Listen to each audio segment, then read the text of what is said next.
दोस्तों, ना जाने कितने ही लोगों को सिर्फ इंसाफ इसलिए नहीं मिल पाता क्योंकि उस इंसाफ का गलत दलीलों और फर्जी सबूतों के आधार पर गला घोंट दिया जाता है। जैसा कि बेचारे तोते के साथ हुआ। एक तोता व तोती का गुजर एक वीराने से हुआ।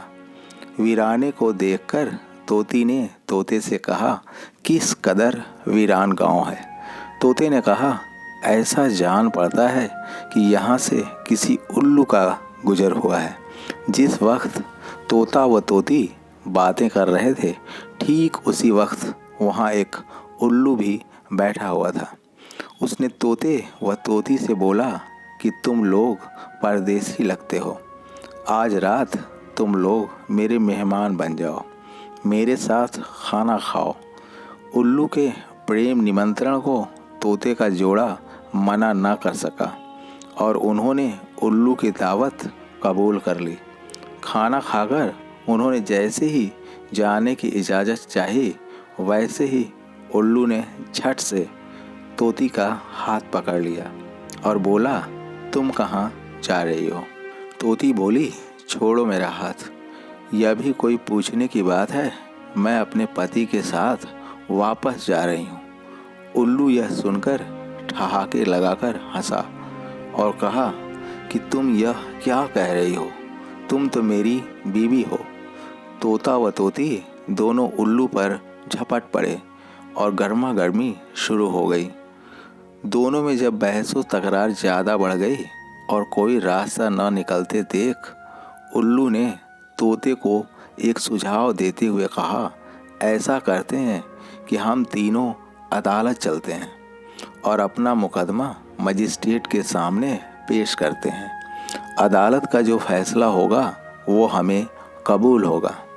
उल्लू की राय पर तोता व तोती दोनों सहमत हो गए और तीनों मजिस्ट्रेट की अदालत में पेश हुए। मजिस्ट्रेट ने दलीलों व सबूत के रोशनी में उल्लू के हक में फैसला सुनाकर अदालत बर्खास्त कर दी। इस फैसले पर तोते के दिल से बस यही सदा आ रही थी कि कानून है, ये अंधा कानून है, जाने किसे कब सजा दे दे, बीवी किसी की किसी को दे दे, माफी से हर खून है, ये अंधा कानून है। तोता रोता हुआ चल दिया तो उल्लू ने उसे आवाज़ दी, भाई अकेले कहाँ जाते हो। तोते ने उल्लू की तरफ हैरत भरी नज़रों से देखा और बोला, अब क्यों मेरे जख्मों पे नमक छिड़कते हो। ये अब मेरी बीवी कहाँ है। अदालत ने तो इसे तुम्हारी बीवी करार दिया है। उल्लू ने तोते की बात सुनी तो नरमी से बोला, दोस्त, तोती मेरी बीवी नहीं, तुम्हारी ही बीवी है।